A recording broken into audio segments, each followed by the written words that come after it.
औज़ुबिल्लाहिमिनश्शैतानिर्रजीम बिस्मिल्लाहिर्रहमानिर्रहीम रब्बि इश्रह ली सदरी व यस्सिर ली अमरी वहलुल उक़दतम मिन लिसानी यफ़क़हू क़ौली रब्बि ज़िदनी इल्मा। डियर स्टूडेंट्स, आइए देखते हैं कि हमारे पास जब कोई इलेक्ट्रोमैग्नेटिक वेव एक मीडियम से दूसरे मीडियम में एंटर होने लगती है तो उस पर कौन सी बाउंड्री कंडीशंस होती हैं। प्यारे बच्चों, बाउंड्री कंडीशन का अगर हम मीनिंग जानना चाहें तो बाउंड्री कंडीशन का मतलब ये होता है कि हमारे पास कौन सी ऐसी कंडीशंस हैं बाउंड्री के दोनों तरफ जो कि मस्ट है फुलफिल होनी चाहिए। सपोज हमारी अगर इलेक्ट्रोमैग्नेटिक वेव की ही बाउंड्री कंडीशंस की बात की जाए तो हमारे पास आप सपोज कीजिए कि एक इलेक्ट्रोमैग्नेटिक वेव है जो कि एक मीडियम से दूसरे मीडियम में ट्रेवल करने लगती है। तो हम ये जानना चाहते हैं कि हमारी इलेक्ट्रोमैग्नेटिक वेव का कौन सा कंपोनेंट नॉर्मल या टेंजेंशियल या कोई और कंपोनेंट, कौन सा कंपोनेंट एक मीडियम में से दूसरे मीडियम में प्रोपेगेट होगा यानी ट्रांसमिट हो जाएगा, और कौन सा कंपोनेंट दूसरे मीडियम की बाउंड्री से रिफ्लेक्ट बैक होगा। तो इन शॉर्ट जब हम लोग बाउंड्री कंडीशंस की बात करते हैं बेटा, तो boundary condition of electromagnetic wave से मुराद होता है कि हमारे इलेक्ट्रोमैग्नेटिक वेव जो कि इलेक्ट्रिक और मैग्नेटिक फील्ड पर मुश्तमिल है, ये इलेक्ट्रिक फील्ड का कौन सा कंपोनेंट एक मीडियम से दूसरे मीडियम में प्रोपेगेट करेगा, और मैग्नेटिक फील्ड का उसी इलेक्ट्रोमैग्नेटिक वेव के मैग्नेटिक फील्ड का कौन सा कंपोनेंट एक मीडियम से दूसरे मीडियम में प्रोपेगेट करेगा। प्यारे बच्चों, इस प्रोपेगेशन या इस बाउंड्री कंडीशंस को डिराइव करने से पहले एक बात आपको क्लियर करता जाऊं। प्यारे बच्चों, जब हम ये जानना चाहें कि एक ही मीडियम में से इलेक्ट्रोमैग्नेटिक वेव्स या इलेक्ट्रिक और मैग्नेटिक फील्ड्स कैसे प्रोपेगेट कर रहे हैं, तो बेटे हम वेव इक्वेशन देखते हैं, और वेव इक्वेशन को मैक्सवेल इक्वेशन से डिराइव किया जा सकता है। मैक्सवेल की डिफरेंशियल फॉर्म ऑफ इक्वेशन से डिराइव किया जा सकता है। यानी अगर आपके पास सिर्फ सिंगल मीडियम हो तो सिंगल मीडियम के अंदर इलेक्ट्रिक और मैग्नेटिक वेव्स की प्रोपेगेशन के लिए हम differential form of Maxwell equations use करते हैं, जिसका मतलब है हमारा मीडियम कॉन्टिन्यूअस होना चाहिए। जबकि अगर हम बाउंड्री कंडीशन जानना चाहें तो बाउंड्री कंडीशंस को फाइंड आउट करने के लिए बेटे हमें डिफरेंशियल नहीं बल्कि integral form of Maxwell equations को देखना पड़ेगा। आइए बाउंड्री कंडीशन हम लोग फाइंड आउट करते हैं। हमारे पास चार बाउंड्री कंडीशंस हैं, इलेक्ट्रिक फील्ड ई के लिए, मैग्नेटिक फील्ड बी के लिए, मैग्नेटिक फील्ड, उसके बाद हमारे पास डिस्प्लेसमेंट वेक्टर डी के लिए, और फोर्थ है हमारे पास मैग्नेटिक फील्ड इंटेंसिटी एच के लिए। तो हम लोग इस लेक्चर में जस्ट दो बाउंड्री कंडीशंस देख रहे हैं, बाकी दो बाउंड्री कंडीशंस डी और एच के लिए जो थोड़ी कॉम्प्लेक्स है वो हम इंशाल्लाह नेक्स्ट लेक्चर में देखेंगे। बच्चों, सबसे पहले बाउंड्री कंडीशन ऑन बी यानी मैग्नेटिक फील्ड इंटेंसिटी वेक्टर की बात करते हैं। Let us start with the Maxwell equation, that is second Maxwell equation. पहले बच्चों, हमारे पास boundary condition of B find करने यानी मैग्नेटिक फील्ड पर बाउंड्री कंडीशन फाइंड आउट करने के लिए हम लोग मैक्सवेल की सेकंड इक्वेशन को डिफरेंशियल फॉर्म में लिखते हैं। Del dot B goes to zero means इसे हम लोग बोलते हैं कि ये क्वेश्चन हमारे पास गॉसेस लॉ फॉर मैग्नेटोस्टैटिक्स है, और जो रिप्रेजेंट ये कर रहा है कि हमारे पास मैग्नेटिक मोनोपोल एग्जिस्ट नहीं करता, यानी मैग्नेट के हमेशा डायपोल्स एग्जिस्ट करते हैं।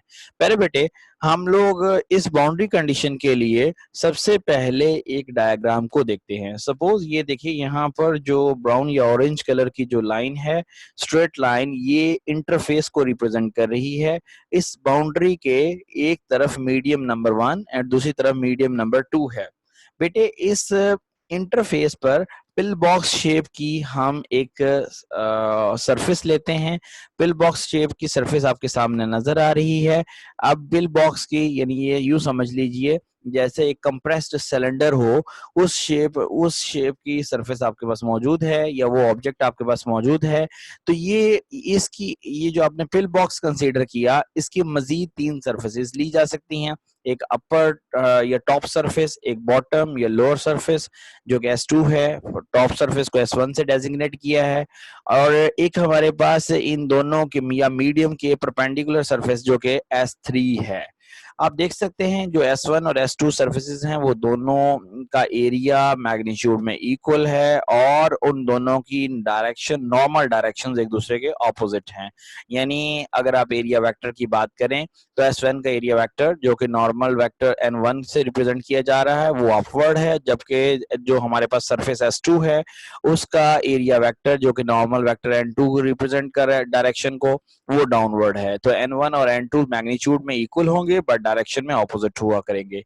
तो बेटे हम सपोज करते हैं कि हमारे पास मीडियम 1 में से मैग्नेटिक फील्ड आया और प्रोपेगेट करता हुआ मैग्नेटिक फील्ड हमारा मीडियम 2 में चला गया। तो हम ये देखना चाहते हैं मीडियम 1 से मीडियम 2 में जाते हुए ये जो दरमियान में बाउंड्री है, इस बाउंड्री पर मैग्नेटिक फील्ड का क्या इफेक्ट होगा और इस बाउंड्री के एक तरफ और बाउंड्री के दूसरी तरफ मैग्नेटिक फील्ड का कौन सा कंपोनेंट ट्रांसमिट हो सकेगा और कौन सा कंपोनेंट रिफ्लेक्ट बैक होके मीडियम 1 में चला जाएगा। तो हम ट्रांसमिटेड कंपोनेंट फाइंड करना चाह रहे हैं मैग्नेटिक फील्ड का मीडियम 1 से मीडियम 2 की तरफ आते हुए। यानी यूं सपोज कर लीजिए मीडियम 1 से कोई मैग्नेटिक फील्ड है जिस तरफ मेरा ये पॉइंटर नजर आ रहा है, किसी एंगल की फॉर्म एंगल्ड डायरेक्शन में ये मैग्नेटिक फील्ड वेक्टर या मैग्नेटिक फील्ड प्रोपेगेट करता हुआ मीडियम 1 से इस बाउंड्री पे आएगा। इस बाउंड्री पे फॉल करने के बाद इस मैग्नेटिक फील्ड का एक कंपोनेंट या टेंजेंशियल, यानी टेंजेंशियल मींस इस बाउंड्री के पैरेलल या इस के नॉर्मल मींस इस बाउंड्री के परपेंडिकुलर कौन सा मैग्नेटिक फील्ड का कंपोनेंट प्रोपेगेट करेगा, हम उसको फाइंड आउट करना चाह रहे हैं। प्यारे बच्चों, अब जैसा कि अभी हमारी बात चली है कि हम लोग मैक्सवेल की इक्वेशंस की इंटीग्रल फॉर्म को यूज करते हुए बाउंड्री कंडीशंस को फाइंड आउट कर सकते हैं। तो आइए बेटे ये मैक्सवेल की जो सेकंड कंडीशन है आपके पास, सेकंड इक्वेशन है, इसी मैक्सवेल सेकंड इक्वेशन की इंटीग्रल फॉर्म लेते हैं। लीजिए ये हमारे पास बन गई integral of volume integral of del dot B d V equals to 0। प्यारे बच्चों ये हमारे पास जो लेफ्ट हैंड साइड है इस साइड पर हम लोग डाइवर्जेंस थ्योरम को अप्लाई कर सकते हैं और अप्लाई करने के बाद ये सब वॉल्यूम इंटीग्रल सरफेस इंटीग्रल में यूं कन्वर्ट हो जाएगा B dot N D A means total flux magnetic flux equals to 0। प्यारे बच्चों इंटीग्रेशन का मतलब है sum of total flux passing through this pill box shape region. अब हमारे पास पिल बॉक्स में तो 3 साइड्स थी, आपको याद होगा, अभी दोबारा डायग्राम को देख लेते हैं। ये लीजिए हमारे पास पिल बॉक्स की 3 सर्फेसेस थी, S1 सरफेस, दूसरी S2 सरफेस, तीसरी S3 सरफेस। तो अगर आपके पास टोटल फ्लक्स की बात की जा रही है तो कुछ फ्लक्स S1 में से पास हो रहा होगा मैग्नेटिक फ्लक्स, कुछ S2 में से और कुछ S3 में से पास हो रहा है। तो हम लोग टोटल फ्लक्स की जब बात करेंगे इंटीग्रेशन में तो it means flux through S1 plus flux through S2 plus flux through S3 surface होगा। यानी हमें ये आप अपने यही इंटीग्रल को हम अपने इस इंटीग्रल को सम की फॉर्म में लिख सकते हैं। या टोटल फ्लक्स को फाइंड आउट करने के लिए हम हर साइड के फ्लक्स को ऐड कर सकते हैं। तो बेटे जो फर्स्ट साइड है उसका फ्लक्स होगा B dot N one D A, जो सेकंड साइड है सेकंड सरफेस है इस फिल बॉक्स की उस S2 उसमें से फ्लक्स होगा B dot N two D A, और जो हमारे पास थर्ड सरफेस है वो है उसका उसमें से फ्लक्स होगा B dot N three D A. तो बेटे ये हम लोग इंटीग्रल को ओपन करते हैं और इंटीग्रल को ओपन 3 साइड्स के ऊपर ओपन करने के बाद हमारे पास ये फ्लक्स थ्रू फर्स्ट सरफेस, ये जो सेकंड टर्म है ये रिप्रेजेंट कर रही है फ्लक्स थ्रू सरफेस S2 यानी सेकंड सरफेस, और ये जो थर्ड टर्म है ये रिप्रेजेंट कर रही है फ्लक्स थ्रू थर्ड सरफेस यानी S3 में से। प्यारे बच्चों अगर हम एक और अपनी सिंपलिसिटी के लिए एक कंडीशन इंपोज कर लें कि ये पिल बॉक्स डिमिनिश हो गया है, मतलब ये जो पिल बॉक्स की हाइट थी h, इस पिल बॉक्स को इंतहाई हम लोगों ने श्रिंक कर दिया है। तो इस तरह कर लीजिए कि इसकी हाइट को कम करते करते करते अप्रोक्सीमेटली 0 कर लें। जब अप्रोक्सीमेटली 0 करेंगे तो S1 और S2 एक दूसरे के साथ टच हो जाएंगे ये इस इंटरफेस के ऊपर, तो इसमें से S3 सरफेस ऑलमोस्ट रहेगी नहीं। तो हम अपनी सिंपलिसिटी के लिए जो थर्ड टर्म है इसको हम लोग वैनिश करना चाह रहे हैं। इस वजह से हम लोग अपनी कंडीशन इंपोज करते हैं यहाँ पर when h approximately goes to 0, यानी जब पिल बॉक्स श्रिंक हो जाएगा, श्रिंक होने का मतलब ये S1 और S2 सर्फेसेस एक दूसरे के करीब आ जाएंगे इंतहाई क्लोज फॉर्म में, तो हमारे पास S3 सरफेस वैनिश कर जाएगी। और दूसरी बात है S1 और S2 के अंदर जो यूनिट वेक्टर्स थे बेटे, आप देख सकते हैं वो दोनों की डायरेक्शंस ऑपोजिट हैं। मींस अगर N2 की जगह मैं N1 रिप्रेजेंट करना चाहूँ, जो कि यहाँ पर टाइपिंग मिस्टेक नजर आ रही है, N2 इक्वल्स टू -N1, इस टर्म की जगह -N1 आना चाहिए। एस तो ये कंडीशन भी हम लोग अबव इंटीग्रल की वाली इक्वेशन में पुट कर देंगे कि N2 की जगह -N1 पुट कर लेंगे। और हमारे पास जो magnitude of surface area first और सेकंड सरफेस का है वो इक्वल है, लिहाजा S1 और S2 की जगह जस्ट S पर सब्स्टिट्यूट कर लेते हैं। तो ये तीन कंडीशंस, हाइट को 0 करने से सरफेस 3 यानी थर्ड टर्म वैनिश हो जाएगी, नंबर 1 ये condition. Number 2 and unit vectors N2 की जगह -N1, और नंबर 3 जो सरफेस एरिया है उसको सेम वैल्यू को पुट कर लेते हैं। तो बेटे हमारे पास यही इक्वेशन कुछ यूं बन जाएगी। ये देख लीजिए B1.N1, यहाँ देखिए मैंने B को B1 से रिप्रेजेंट कर लिया गया है, यानी रिप्रेजेंट करने से मुराद है कि इस सिंबल को आप B ही रहने दें, बेशक इससे फर्क नहीं पड़ता। अगर आप B.N1 भी रहने देंगे तो ये सेम रहेगा, इससे इस सिंबल से कोई फर्क नहीं पड़ेगा हमारी कैलकुलेशंस में। अदरवाइज आप B1 से मुराद है कि magnetic field that is propagating in first medium .N1 into DA minus वो N2 की वैल्यू यहाँ हमने सब्स्टिट्यूट कर दी बेटे, जो कि -N1 थी, तो ये इस वजह से ये माइनस इंटीग्रल से बाहर आ रहा है, माइनस इंटीग्रल B2 NdA। बेटा आप इस जो सेकंड टर्म है इसको इक्वल्स टू की दूसरी साइड पर रीअरेंज कर लीजिए। जैसे आप रीअरेंज करेंगे हमारे पास सिंपलेस्ट फॉर्म में ये क्वेश्चन बनेगी B.N1dA equals to integral surface integral B.N1dA। प्यारे बच्चों, अब यहाँ अगर हम लोग हम जानते हैं कि हमारा इंटीग्रल जो है वो आर्बिट्रेरी है, हम इसको फिलहाल जो है इग्नोर कर सकते हैं या यूं समझ लिए दोनों साइड पर डेरिवेटिव ले सकते हैं। तो ये टर्म बचेगी मेरे पास B.N1 और B2.N1। मींस ये देखिए हमारे पास हाँ बी डॉट प्रोडक्ट का मतलब होता है वो मैग्नेटिक फील्ड का वो कंपोनेंट जो कि N1 की डायरेक्शन में है। मींस यहाँ से जरा सोचिएगा बच्चों, B.N1 से मुराद हो गई यानी फर्स्ट मीडियम में जो मैग्नेटिक फील्ड की डायरेक्शन थी वो थी N1 डायरेक्शन, N1 वाली यानी नॉर्म उस फर्स्ट मीडियम के वेक्टर एरिया की डायरेक्शन। तो बेटे दूसरे मीडियम के अंदर भी हमारे मैग्नेटिक फील्ड की डायरेक्शन सेम रहेगी। मींस हमारे पास मैग्नेटिक फील्ड का नॉर्मल कंपोनेंट तो गुजरेगा।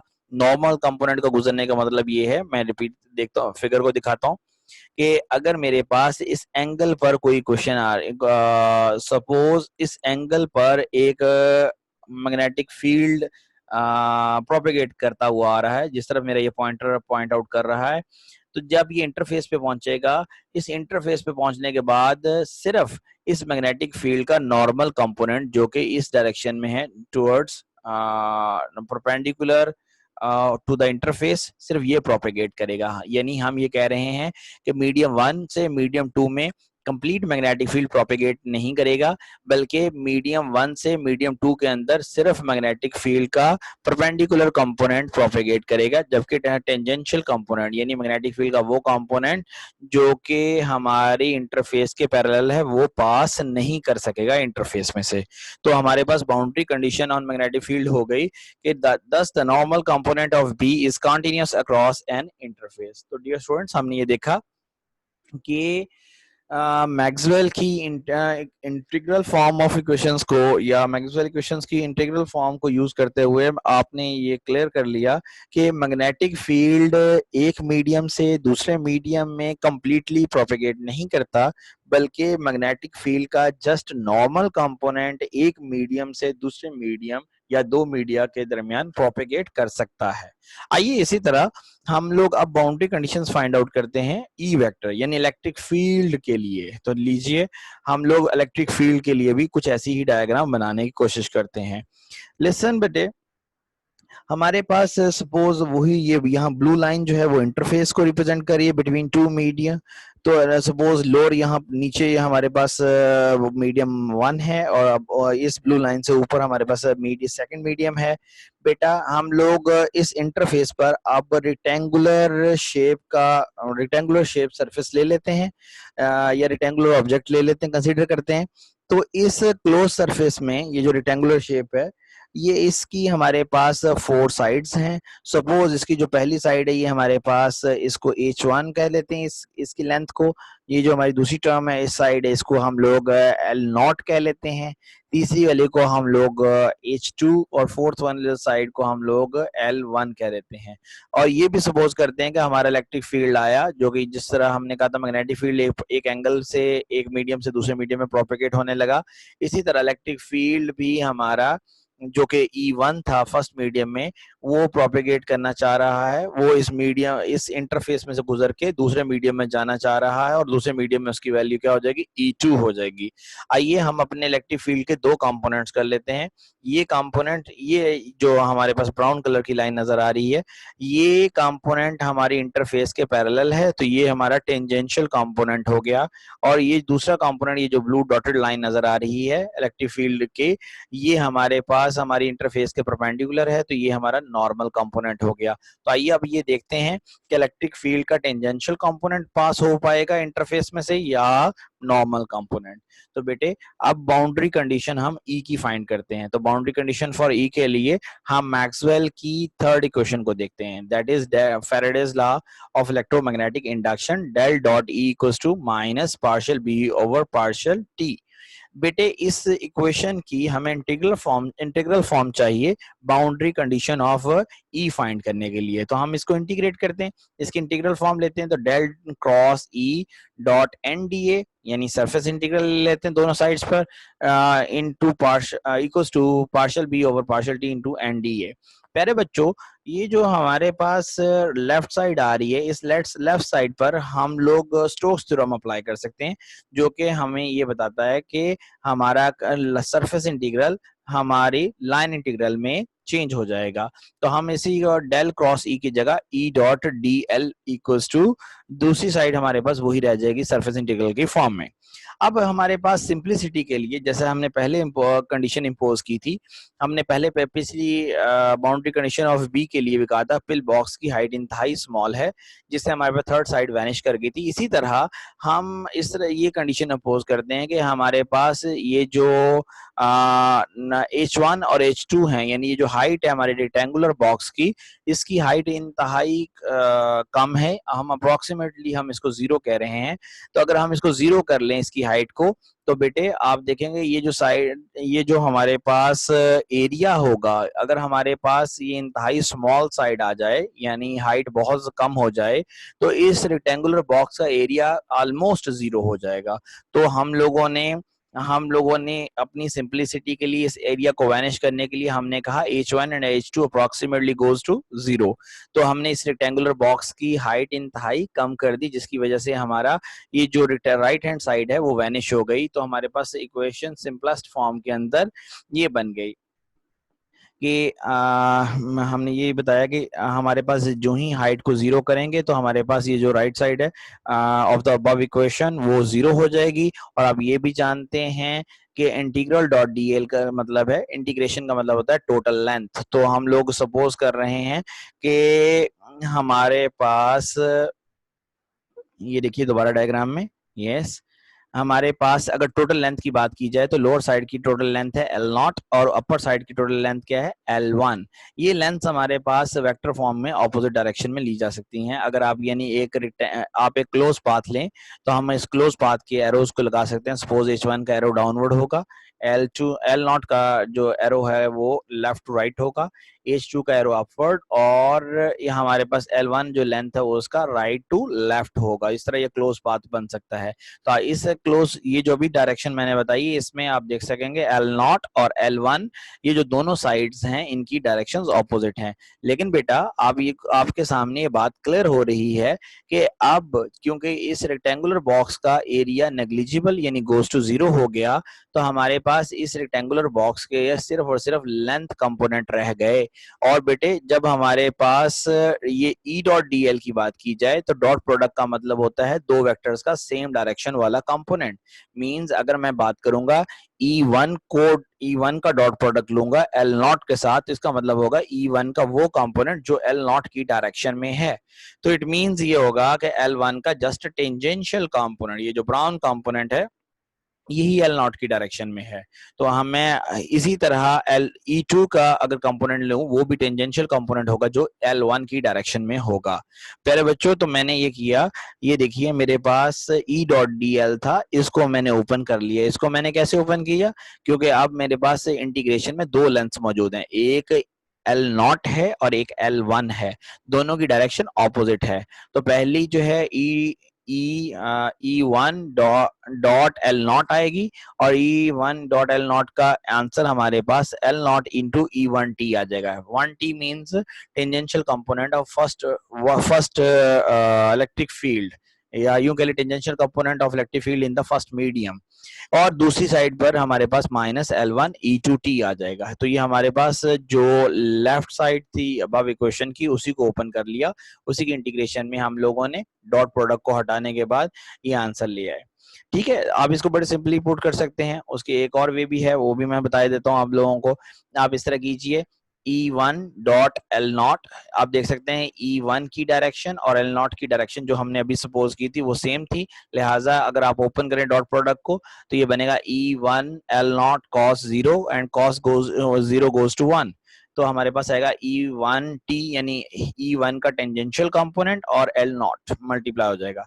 जबकि जो दूसरी साइड है हमारे पास, यहाँ पर हमारे पास जो डायरेक्शन ऑफ एल वन है वो फ्रॉम राइट टू लेफ्ट है, और इलेक्ट्रिक फील्ड का जो टेंजेंशियल कंपोनेंट होगा, कौन सा इलेक्ट्रिक फील्ड, ई2 वाले का, ई2 का जो टेंजेंशियल कंपोनेंट होगा वो लेफ्ट टू राइट होगा। तो आप देखते हैं इलेक्ट्रिक फील्ड का tangential component left to right और लेंथ वेक्टर का जो कंपोनेंट है वो राइट टू लेफ्ट, दोनों की डायरेक्शन ऑपोजिट है। लिहाजा ई2 का एल1 के साथ डॉट प्रोडक्ट लेंगे और ओपन करें तो ई2 एल1 cos 180 आएगा, और cos 180 -1 होता है। इस वजह से भी हमारे पास ये जो इंटीग्रेशन है उसमें एक टर्म पॉजिटिव और दूसरी नेगेटिव आ रही है उनके साइंस की वजह से।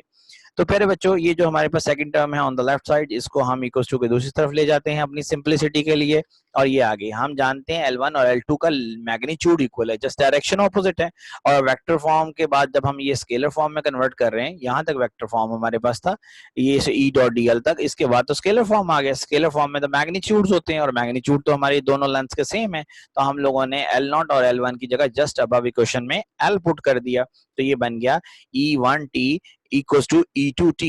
यानी यहां से ये क्लियर हो गया कि एक मीडियम से दूसरे मीडियम में जब इलेक्ट्रिक फील्ड ने प्रोपेगेट करना है तो इलेक्ट्रिक फील्ड कंप्लीटली प्रोपेगेट नहीं कर पाएगा, बल्कि इलेक्ट्रिक फील्ड का जस्ट एक कंपोनेंट जो कि टेंजेंशियल कंपोनेंट है, जो कि वो कंपोनेंट है जो कि हमारे हमारे इंटरफेस यानी बाउंड्री बिटवीन टू मीडियम के पैरेलल होगा, वो कंपोनेंट एक मीडियम से दूसरे मीडियम में प्रोपेगेट करेगा। तो ये हमारे पास आ गई बाउंड्री कंडीशन फॉर ई, जो कि हमने ये देख लिया मैथमेटिकली कि हमारा इलेक्ट्रिक फील्ड जब एक मीडियम से दूसरे मीडियम में प्रोपेगेट करेगा तो उन दोनों मीडियम के दरमियान बाउंड्री पर ये होगा कि हमारे इलेक्ट्रिक फील्ड का जस्ट टेंजेंशियल कंपोनेंट प्रोपेगेट कर पाएगा मीडियम के दोनों तरफ, या इंटरफेस के दोनों इर्द गिर्द दोनों मीडिया हैं। यानी आप देख सकते हैं मैग्नेटिक फील्ड के लिए बाउंड्री कंडीशन और है, इलेक्ट्रिक फील्ड के लिए और है। मैग्नेटिक फील्ड का नॉर्मल कंपोनेंट जो है वो हमारे दो मीडिया के बाउंड्री को बाउंड्री में से ट्रांसमिट होगा, जबकि इलेक्ट्रिक फील्ड का टेंजेंशियल कंपोनेंट हमारे दो मीडिया की बाउंड्री में से प्रोपेगेट होगा। प्यारे बच्चों, इसके अबाउट कोई भी आपका क्वेश्चन हो तो आप मुझसे व्हाट्सएप में पूछ सकते हैं। आज के लिए इतना ही। नेक्स्ट लेक्चर में हम लोग boundary condition for D and H vector भी इंशाल्लाह करेंगे। टिल नेक्स्ट टाइम, अल्लाह हाफिज। जो स्टूडेंट्स जिनको समझ नहीं आ रहे वो मुझसे क्वेश्चंस भी पूछ सकते हैं, और आपके कोई और स्टूडेंट जो एमएससी में हो उनको आप मेरा चैनल भी सेंड कर सकते हैं, वो भी सब्सक्राइब करके नई वीडियोस फाइंड कर सकते हैं। ओके बेटे, अल्लाह हाफिज।